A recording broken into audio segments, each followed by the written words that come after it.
Welcome to the Rutledge Perspective. I'm your host, Laurel Rutledge, and this show is where we talk about things that are top of mind as you navigate your career, whether corporate or otherwise. The plan is to get you out of your rut or talk you off the ledge with insights and perspectives on the daily grind. Welcome to the village.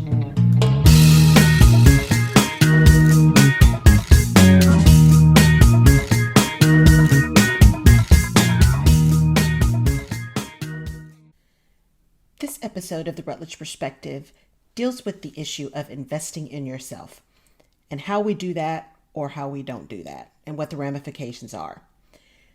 My friend Kendall Wright, who's the founder and CEO of IntelliKey Training and Development, posted a quote on social media a few months ago. And the quote was, "Your prior level of investment in skill development is either paying dividends or creating liabilities for you today." Now, when I read that quote, I was looking into courses to get some CEUs, and I was also looking at some certifications and language immersion courses, several things I wanted to pursue. I'd been stewing and fussing over my search because I realized over the last 10 years, I'd given so much of myself to my organization and to others that I had invested very little in my own development beyond on the job. Now, on the job is really great training. However, there's a lot to be said about getting information and gathering learning outside of where you go to work every day. As I reread Kendall's quote and was ashamed of how far down on the list my own priorities had fallen, I started thinking, what liabilities had I created by falling into the trap of corporate craziness? What was I missing by not surrounding myself regularly by people who were on the cutting edge of new trends and technologies? I am truly stimulated by learning new things. In fact, I get really bored if I'm not learning.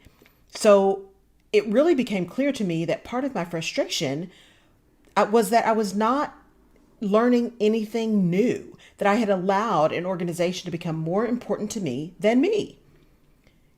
In my perspective, if we're not learning, we're not growing. If we're not growing, we are stagnating.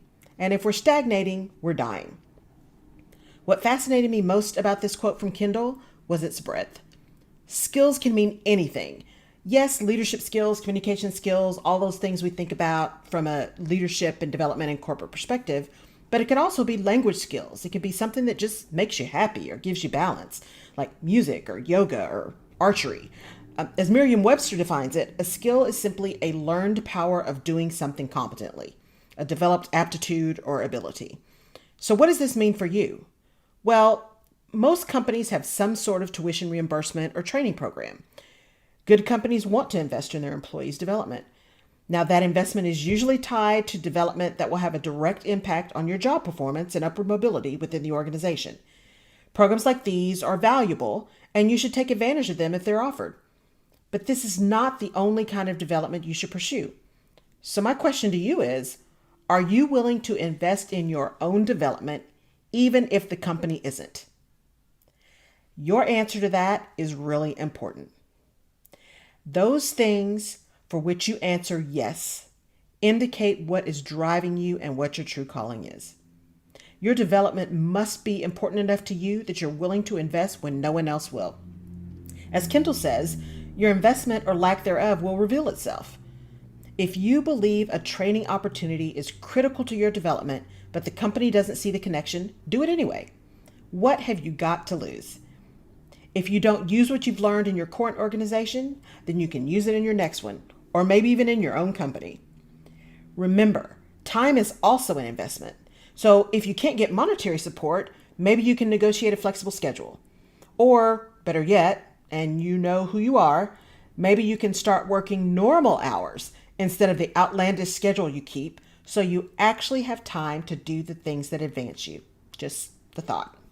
So, as I sit in this amazing little coffee shop in Houston, Texas, I ask you, what is your purpose? What investment are you making in you to fulfill that purpose? As a leader, what are you doing to keep your skills sharp? As an individual, when was the last time you learned something new just because you wanted to? Because learning that thing made your heart happy and your soul sing. Here's a hint.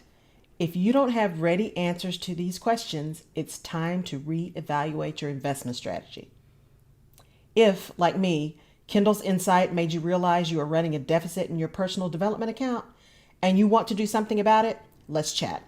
Hit me up on LinkedIn or schedule a call with me on my website, laurelrutledge.com. Let's get you back on your list of priorities. You have been listening to The Rutledge Perspective. Thank you for tuning in. If we've given you a new perspective or helped you clarify your own, please like us on iTunes. You can find more information about this and other episodes of the show on laurelrutledge.com.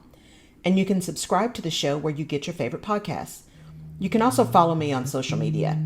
Oh, and if there is someone you think would enjoy or benefit from the Rutledge Perspective, please pass it along.